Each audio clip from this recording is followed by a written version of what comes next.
तो हम स्टार्ट करते हैं अब चैप्टर 6।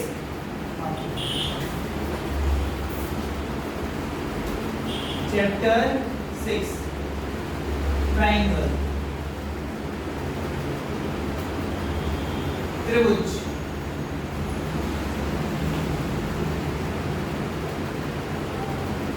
चैप्टर का नाम है ट्राइंगल, त्रिभुज। सबसे पहले इसकी डेफिनेशन हमें पता होना चाहिए कि क्या होती है, ठीक है। तो जो एक ट्राइंगल होता है, ये ट्राइंगल होता है क्लोज्ड कर्व। क्लोज्ड कर्व कह सकते हो, फिगर कह सकते हो, कोई दिक्कत नहीं, क्लोज्ड होता है, ठीक है। और इसमें होते हैं 3 लाइन सेगमेंट्स।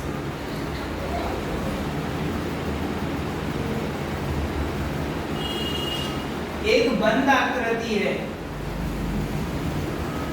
क्या है? बंद आकृति, और जिसमें होते हैं 3 रेखाखंड।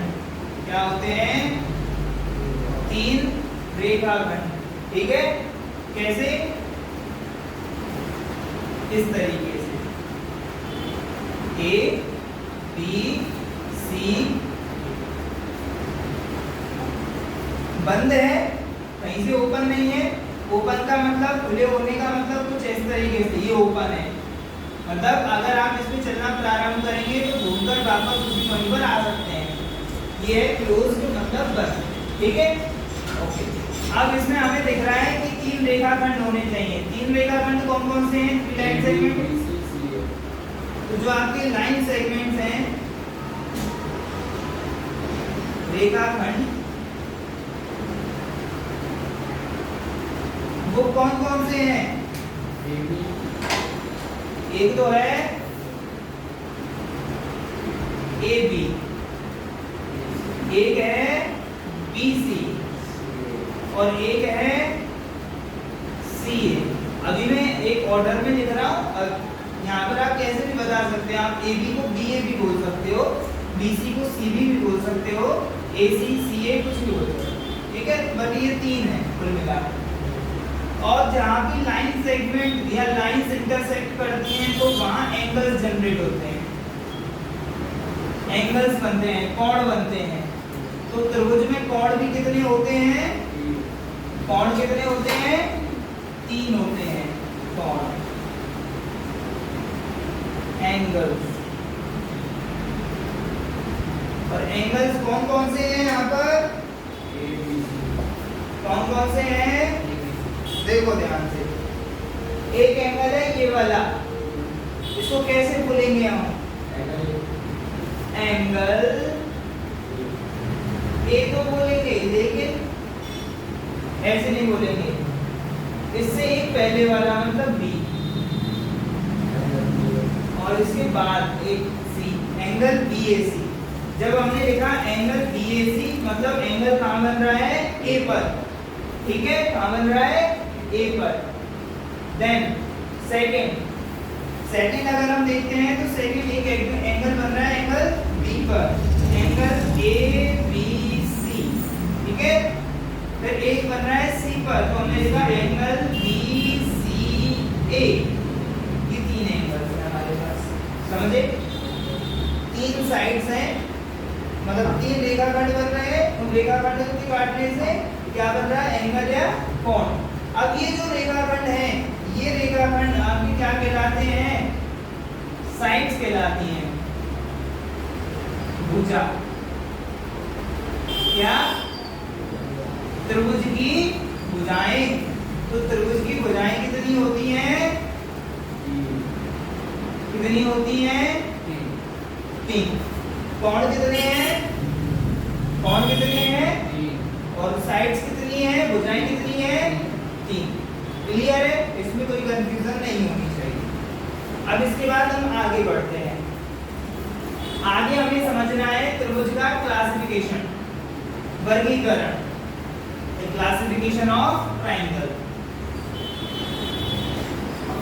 तो इसको हम शॉर्ट में ये चीज देख सकते हैं कि इसकी 3 साइड्स, दैट मींस भुजा, और 3 एंगल्स। That means cord. ठीक है, कोई अगर पूछे कि त्रिभुज में कितने कॉर्ड होते हैं, 3। कितनी भुजाएं होती हैं, 3। और ये जो बिंदु हैं, ये ए, बी और सी, ये कहलाते हैं आपके वर्टेक्स। बी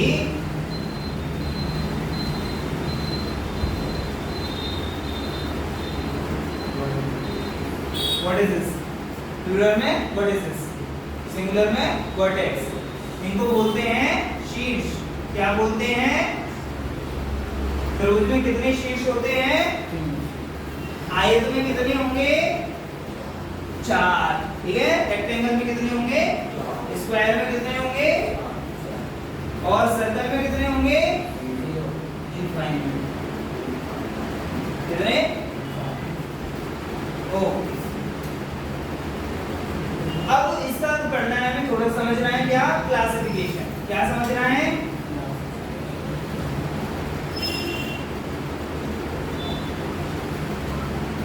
क्लासिफिकेशन मतलब वर्गीकरण। शॉर्ट में समझना है, क्योंकि ये कॉन्सेप्ट जो है आपकी पिछली क्लासों का है, ये समझने के लिए, लिखने के लिए नहीं है। वर्गीकरण कर रहे हैं, क्लासिफिकेशन कर रहे हैं, मतलब त्रिभुजों को अलग अलग पहचानेंगे कि ये त्रिभुज ये है, ये वाला ये है, अलग अलग त्रिभुज हैं। तो सबसे पहला क्लासिफिकेशन होगा ऑन द बेसिस ऑफ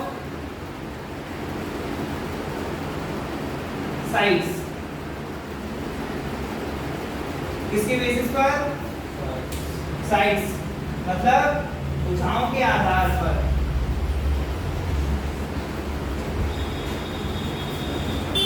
भुजाओं के आधार पर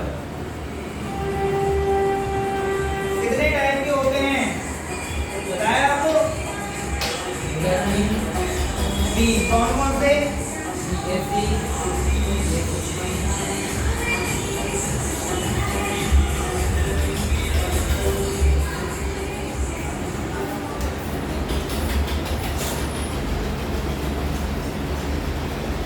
हाँ 3 होते हैं, लेकिन क्या होते हैं वो, सबसे पहला, जब सभी भुजाएं अलग अलग हो, त्रिभुज की सभी भुजाएं अलग अलग हो, साइड्स सभी डिफरेंट हो, तो वो ट्रायंगल क्या कहलाता है,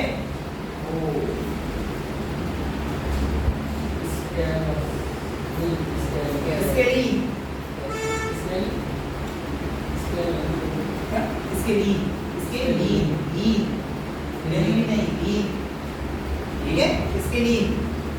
स्केलिन ट्रायंगल, दैट मींस विषमबाहु त्रिभुज। कौन सा, विषमबाहु त्रिभुज, समझे। सेकंड, जिसमें 2 भुजाएं बराबर हो, 2 sides are equal, 2 sides, 2 भुजाएं बराबर हो, वो क्या कहलाता है आपका, आइसोसेलेस।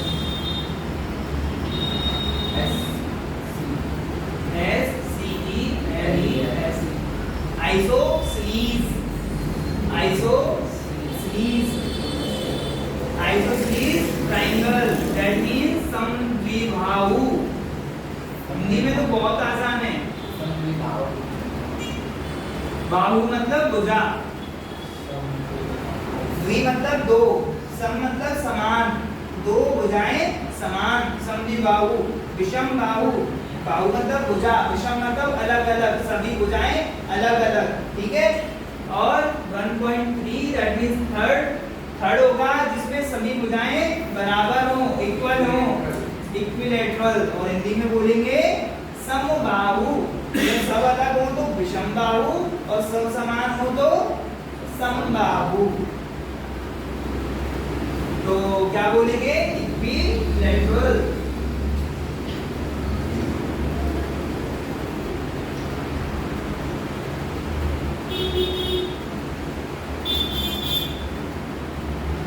Equilateral, that means समबाहु,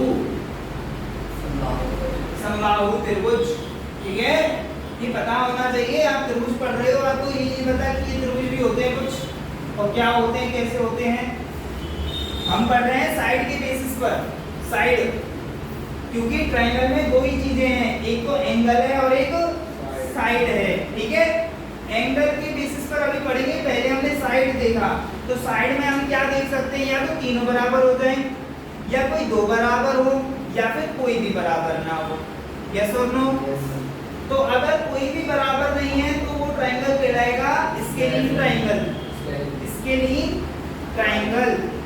और विषमबाहु त्रिभुज, जब दो भुजाएं बराबर हो, two sides are equal, then it is isosceles triangle, that means समद्विबाहु त्रिभुज। और जब तीन साइड पर जाता है आइसोसेलेस, ठीक है, आइसोसेलेस ट्रायंगल, दैट मींस समद्विबाहु त्रिभुज। और देन थर्ड इक्विलैटरल ट्रायंगल, समबाहु त्रिभुज। तीनों भुजाएं बराबर, तीनों भुजाएं बराबर। इसमें एक चीज और याद रखनी है, समबाहु त्रिभुज में क्या याद रखना है कि इसका प्रत्येक एंगल, ईच एंगल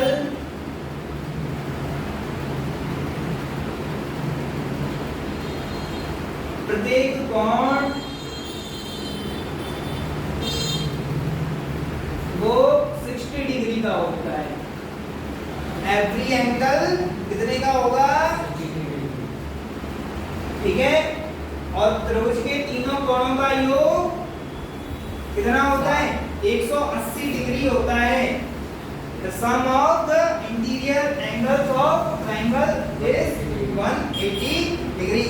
तो तीन एंगल होंगे 60 60 60, कितना हो जाएगा? ठीक है, ओके। अब हम पढ़ेंगे दूसरा, किसके बेसिस पर? एंगल्स के बेसिस पर। ऑन द बेसिस ऑफ, समझ लो तो लिख लेना, on the basis of angles. Second, on the basis of angles, किसके आधार पर? कोणों के आधार पर।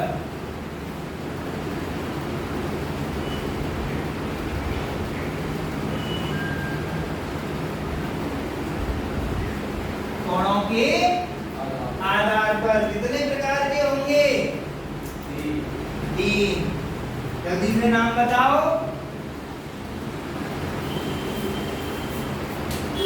हाजी, नाम।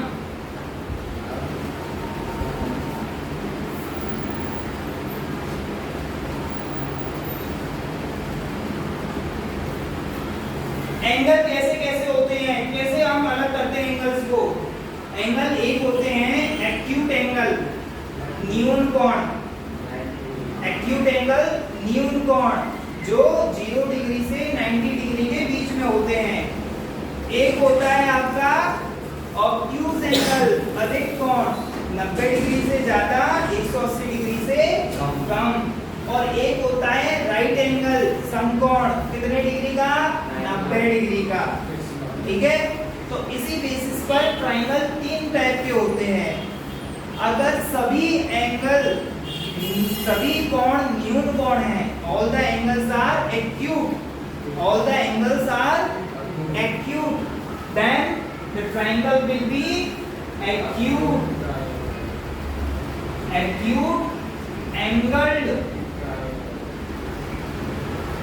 ट्रायंगल। क्या बोलेंगे?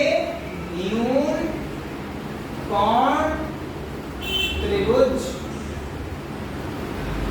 क्या बोलेंगे? न्यून कोण त्रिभुज। सेकंड, अगर एक भी एंगल ऑब्ट्यूज हो जाए, अधिक कोण हो जाए, एक भी कोण अधिक कोण हो जाए, तो वो जो ट्रायंगल होगा वो कहलाएगा ऑब्ट्यूज्ड, सॉरी ऑब्ट्यूज ट्राइंगल ट्राइंगल।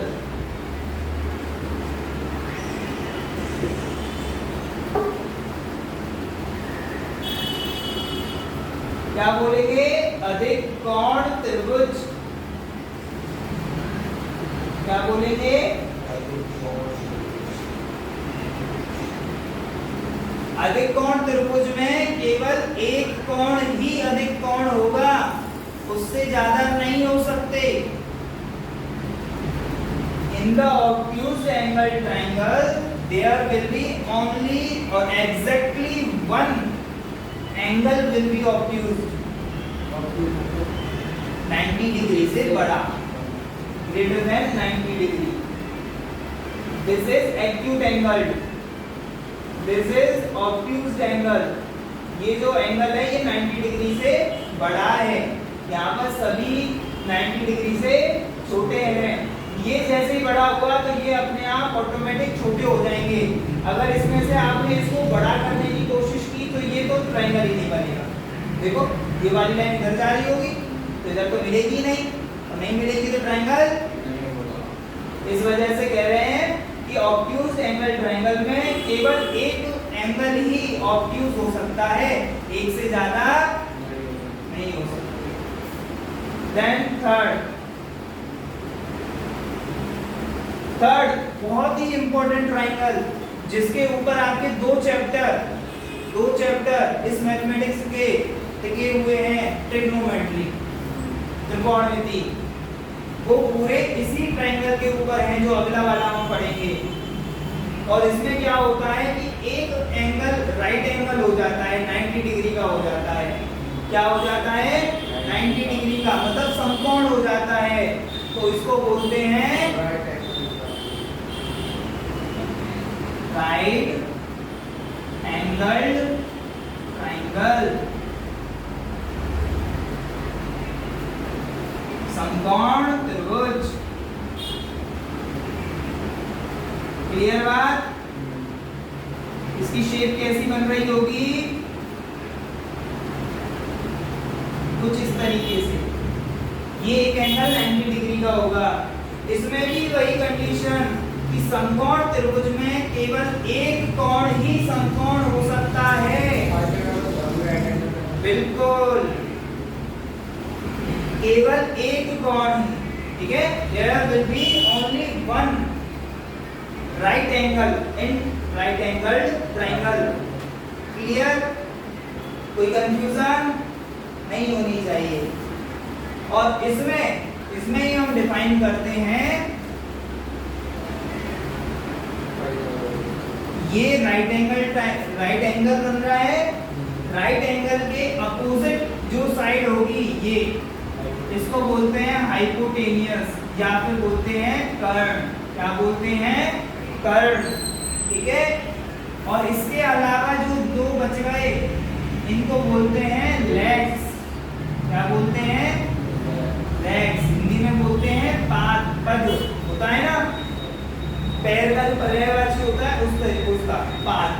अब इनमें से जब हम इस एंगल की बात कर रहे होते हैं, इस वाले एंगल की, तो ये साइड हो जाती है बेस। क्या हो जाती है? दैट इज आधार। क्या हो जाता है? आधार। और ये हो जाता है आपका परपेंडिकुलर, मतलब कि लंब। क्या हो जाता है? लंब, सामने वाली भुजा, ठीक है। और जब हम ट्रिग्नोमेट्री पढ़ रहे होंगे तब और अच्छे तरीके से इस चीज को डिस्कस करेंगे, ठीक है। अगर ये वाला एंगल, इसकी डिस्कशन हो रही है तो ये बेस होगा। फिर बेस क्या होगा? ये आधार क्या होगा? आधार वो होगा जिस पर ये कोण बन रहा होगा। कोण कहाँ बन रहा है? अभी यहाँ पर, ये आधार है। अगर कोण यहाँ बन रहा होगा तो ये आधार, जो बच गया वो लंब। कोई कंफ्यूजन? ये यहाँ तक आपका खत्म होता है 8th क्लास तक का कॉन्सेप्ट।